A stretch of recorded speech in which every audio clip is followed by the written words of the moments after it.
Hi guys. Hey, I'm going to read to you guys from the Norton Anthology of African American Literature. This is one of my favorite books ever. I think everyone should have one. It is edited by Henry Louis Gates Jr. and Nellie McKay. I'm reading to you from The Souls of Black Folk by W.E.B. DuBois. And in the first chapter of the book, he talks about this concept that he coined called double consciousness. And in reading about all of the other groups that we've been dealing with and talking about, people who identify themselves as others, living in a Eurocentric society, America, and being educated in a Eurocentric system, there can be this situation with double consciousness, and I'm writing about that today. But I wanted to read just this short little part for you from the first chapter.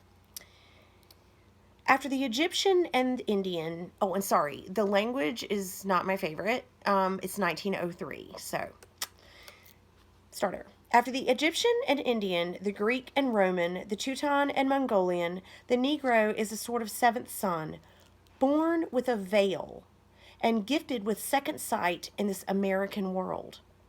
A world which yields him no true self-consciousness, but only lets him see himself through the revelation of the other world.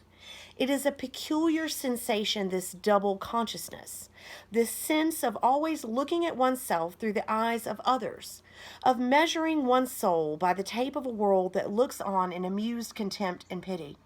One ever feels his two-ness, an American, a Negro, two souls, two thoughts, two unreconciled strivings, two warring ideals in one dark body, whose dogged strength alone keeps it from being torn asunder. The history of the American Negro is the history of this strife, this longing to attain self-conscious manhood, to merge his double self into a better and truer self. In this merging, he wishes neither of the other selves to be lost. He would not Africanize America, for America has too much to teach the world in Africa. He would not bleach his Negro soul in a flood of white Americanism, for he knows that Negro blood has a message for the world.